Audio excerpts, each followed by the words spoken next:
Práctico aplicado al campo de un médico veterinario zootecnista lo realizamos en la recolección de datos de una granja. El problema planteado a desarrollar es el siguiente. En la granja agropecuaria Piedras Niñas, ubicado en la carretera Jiquilpan-Tapalpa, en San Gabriel, Jalisco, el propietario Rubén Cuevas Flores registró el peso de 40 lechones que nacieron el día 12 de noviembre del 2015, siendo estos los siguientes. Aquí podemos encontrar los datos de los 40 lechones de manera ascendente, del más chico al dato más grande. De tal manera que decidimos considerarlos como datos de población, puesto que eran el total de los lechones del día 12 de noviembre dentro de toda la producción de la granja agropecuaria.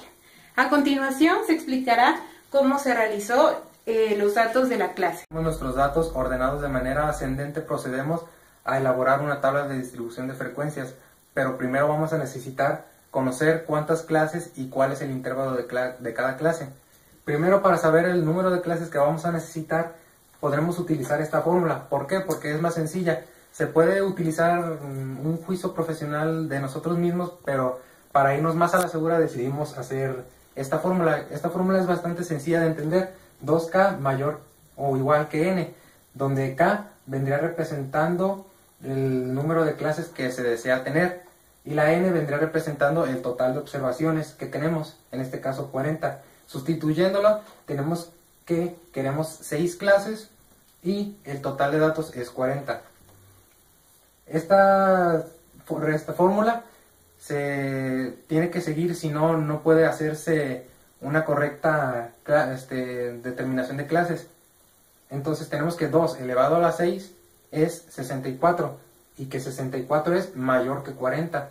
Entonces sí se cumple esta regla, por lo que podemos determinar que 6 podría ser un número adecuado de clases. Después, para determinar el intervalo de clases o amplitud de clases, podemos utilizar también esta fórmula, que es según el número de clases que tenemos. También se puede hacer según el número de observaciones, pero esa fórmula es un poco más compleja y un poco más imprecisa, podría decirse, porque optamos por hacerlo así, de esta manera. Esta fórmula también es bastante sencilla. Primero es 1.90, que es el dato mayor, menos 1, que es el dato menor, entre 6, que es el total de clases que hay, en este caso 6. Haciendo las operaciones tenemos que es 0.15 el intervalo o amplitud de clase. El intervalo o amplitud de clase se aplica de esta manera. El 1 como dato menor se pone primero y se le suma la amplitud de clase, que sería 1.15. Después, evitando la superposición de las clases, para evitar confusiones, de esta manera evitamos que cuando haya un 1.15 en nuestros datos, sepamos dónde ponerlo de manera más segura, para que no haya confusiones de saber si lo vamos a poner aquí o acá, y entonces es más seguro hacerlo así, de esta manera. Entonces a 1.16 le sumamos 0.15 y así sucesivamente hasta abarcar todas nuestras clases, nuestros datos obtenidos, que vendría siendo 1.90. Entonces, una vez que tenemos nuestras clases, la frecuencia significa que del 1 al 1.15, ¿cuántos de los datos que tenemos abarcan ese rango? Entonces vendrían siendo aquí 6. Prosiguiendo con los demás clases, 9, 9, 7, 5 y 4, y así sucesivamente, hasta sumar el total de datos que tenemos, el 40. Después procedimos a sacar la X. La X se obtiene sumando el dato menor de la clase y podría decirse que la clase más el intervalo, que vendría siendo 1.15, sería 1 más 1.15 entre 2, y en este caso vendría siendo 1.075. Igual de la misma manera en las otras clases, 1.16 más 1.31 entre 2 da 1.235 y así sucesivamente hasta tener todas. Pues aquí presentamos las gráficas aquí se encuentra lo que sería las clases, la distribución de frecuencias. Tomamos estas dos diferentes gráficas, en barras y de rebanada. Aquí sería de 1.0 a 1.15, que fueron 6. Del 1.16 a 1.31, que fueron 9. De 1.32 a 1.47 fueron también 9. De 1.48 a 1.63 fueron 7. De 1.64 a 1.79, lo que serían 5. De 1.80 a 1.95 fueron 4. La distribución de frecuencias. Y pues sería la misma gráfica en no es que aquí serían de rebanada y en esta de barras. Aquí como les decía, le habían salido los 6, 9, 9, 7, 5, 4 de las clases. Yo les voy a explicar lo que son medidas de tendencia central, que son agrupados y no agrupados. En este caso son los agrupados, que es la mediana, media y la moda. La mediana se saca con una fórmula que es L más J entre F por C. Y bueno, primero se tiene que sacar el valor de L, que para sacarlo necesitamos esta misma tabla con la que estamos haciendo todo, que es la frecuencia que nos da 40, lo vamos a dividir entre 20, y con este 20 es el valor que vamos a buscar en el valor central, que es lo que va a ser la mediana. Vamos a ir sumando 6 más 9, que nos dan 15, más otros 9 son 25. Entonces, como nos pide que necesitamos un 20, solamente los dos primeros números, que es el 6 y 9 de mi frecuencia, nos hacen falta aún otros 5. Entonces vamos a tomar que el valor de 9 y 1.235, y de la línea que sigue es 9 y 1.395 van a ser nuestros valores centrales. Entonces vamos a empezar a acomodar lo que es la L, que es 1.235 más 1.395, lo vamos a dividir entre 2 y nuestro resultado va a ser 1.315, que ese va a ser nuestro valor de L. Luego vamos a continuar con la fórmula siguiente, que es J entre F por la C, que va a ser 1.315 más 5 entre 9. Y lo vamos a multiplicar por 0.15, y eso nos va a dar el resultado de 1.398, y ese es nuestro valor de la mediana. Y la media, que va a ser la sumatoria de función de x entre la sumatoria de f, que la función de fx es 52.07 y la sumatoria de f nos da 40. Y ya después eso se va a dividir y nuestro valor va a ser 1.30. Y la moda pues va a ser del valor que más se repite, y eso lo vamos a sacar con todos los 40 valores que estamos utilizando. Y tienen que ser con los 20 porque es nuestro valor central. Entonces vamos a ir contando de uno en uno hasta que lleguemos al 20, que nos va a salir entre el 1.40 y 1.43. Pero como nos dan entre 2, los vamos a dividir, vamos a sumar 1.40 más 1.43 y los vamos a dividir entre 2, y así vamos a sacar el valor de nuestra moda, que va a ser 1.395. Explicar los que son datos no agrupados, que es igual la moda, mediana y media. Y aquí en la primera es la sumatoria de x entre el número total de los casos, que son todos estos. La sumatoria de todos los 40 nos da 56.79 entre el 40, que es el total de los casos, que es 1.4197. Y la mediana van a ser nuestros valores centrales, que son 1.40 más 1.43, que los sacamos de estos dos, y se van a dividir entre 2, que nos da 1.415. Y la moda pues simplemente es de todos nuestros 40 casos el número que más se repite, que nos da 1.45. Bueno, ahora vamos a ver acerca de las medidas de dispersión en datos no agrupados. Para este tipo de medidas de datos no agrupados necesitamos acomodar la información, los datos de los lechones, de los pesos, los vamos a hacer como se encuentran en forma desordenada. Tenemos que organizarlos en donde dice X, vamos a poner, va a empezar desde el dato más chico hasta el dato más grande. Entonces van a ir así ordenados. Aquí vamos a tener los 40 pesos de los lechones. Después, en la M, que es la medida de población, es el número que sale de la sumatoria de X, es decir, de todos los pesos de los lechones, menos entre el número de los datos, es decir, el 40. Entonces sale 1.41. Entonces el 1.41 se va a poner en todos los dígitos, o sea, 40 veces en cada lugar. Después es X menos M, que es el restar el peso del animal, es decir, del lechón, menos la media poblacional. Entonces, un dato importante es que la mitad de los dígitos, o sea 20, tienen que ser negativos y los otros 20 tienen que salir positivos para que al final pueda sumar un 0. Y después vamos a encontrar el valor absoluto, que podríamos darnos cuenta que es el mismo número, nada más que aquí ya vamos a encontrar en positivo todos los números.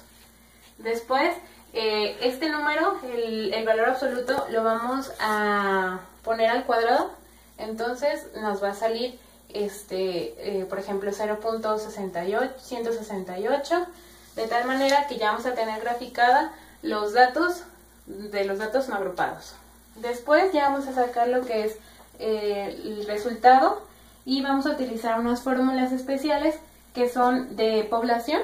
Por ejemplo, vamos a encontrar la de desviación media, vamos a utilizar la de la variación poblacional, también vamos a utilizar la amplitud de la variación y vamos a también utilizar la desviación estándar o poblacional.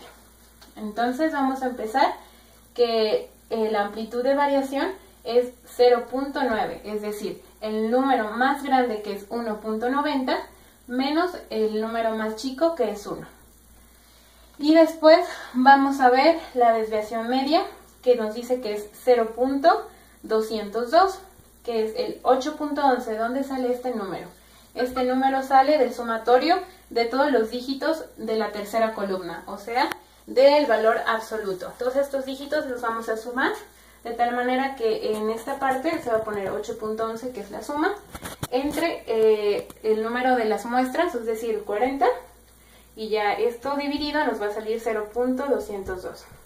Después vamos a ver la variación poblacional, que es 0.0553, es decir, que vamos a sumar la cuarta hilera, la última, ya cuando está elevado al cuadrado, los vamos a sumar todos los dígitos, que nos va a salir 2.212 entre el número de muestras, que son 40, de población, perdón, y ya eso nos va a salir esta cantidad.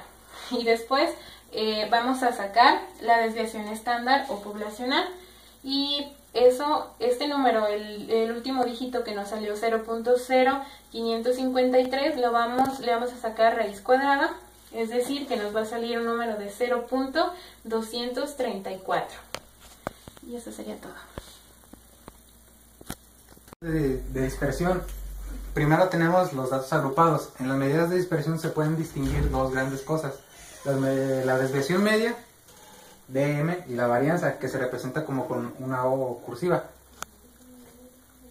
Dentro de los datos, las medidas de dispersión nos sirven para conocer qué tan lejos están los datos de la media aritmética. En este caso tenemos en los no agrupados la desviación media, que para sacarla tenemos que usar esta fórmula, que vendría siendo la sumatoria del X menos la media aritmética. Que en este caso tenemos la sumatoria en este lado de acá, como lo había explicado anteriormente nuestra compañera Ivana. Después, la sumatoria total de todos los datos que tenemos aquí da 8.9, y lo tenemos que dividir entre el número de clases que hay, que en este caso son 40. Después, cuando acabamos de dividir esto, nos da el dato 0.2225. Después tenemos la varianza de población. La varianza de población vendría siguiendo casi el mismo orden que la fórmula anterior, que vendría siendo la sumatoria de estas dos cosas que vienen acá ya. De todos los datos igualmente vamos a sumarlo. Tenemos la suma da 2.212, y pues anteriormente también, como lo he explicado, es el número total de datos.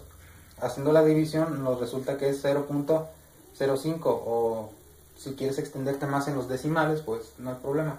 Después tenemos la desviación estándar poblacional, que vendría siendo lo mismo que la anterior, pero en este caso, como aquí vemos que tiene un cuadrado, aquí va a tener lo que es con lo contrario, que es la raíz cuadrada, por lo que vendría siendo prácticamente lo mismo. Vendría siendo la división de estos dos, vendrá saliendo este, y a este se le saca la raíz cuadrada, que sería esta, y eso vendrían siendo las medidas de dispersión en datos no agrupados. Pasamos a la varianza de datos agrupados. Tomaríamos esta fórmula que tenemos aquí, que sería la sumatoria a poner de fx al cuadrado, que sería de total 74.98 menos fx al cuadrado sobre el total de muestras, que sería el fx sería 52, el resultado sería 52.07 al cuadrado, y las muestras se tomarían 40. Ahora pasamos a hacer el de abajo, sería las total de muestras menos 1, sería 39. Pasamos ahora el 74.98 se pasa igual menos 52.07 al cuadrado, que el cuadrado sería 2711.28 entre 40. Ahora pasamos a hacer esta, que sería el 74.98 se pasa igual menos el 2711.28 entre 40 sería a 67.98, se pasa igual el 39. Ahora pasaremos a hacer esta, de que sería el 74.98 menos 67.98 es igual a 10.2, se pasa igual el 39. Ahora es 10.2 entre 39, lo que nuestro resultado vendría siendo el de aquí, que sería 0.2615. Ahora sería a lo que pasaríamos al cuadrado para venir dando a lo que sería el 0.51.140, y pasaría, pues ya aquí terminaría lo que sería la varianza de datos agrupados. Vemos que las medidas de tendencia central y las medidas de dispersión son de mucha utilidad en nuestra carrera, ya que, por ejemplo, las medidas de tendencia central pueden ayudarnos a fijar un límite para datos que estamos analizando. De dispersión nos facilitan la identificación de cuánto se mueven los datos de las variables de dispersiones o están en promedio. En nuestro caso, esto puede aplicarse en la granja Piedras Niñas al momento de administrar y organizar cosas como el peso de los cerdos, el registro de los nacimientos, etc., lo cual nos permite idear soluciones viables y más certeras usando estos métodos.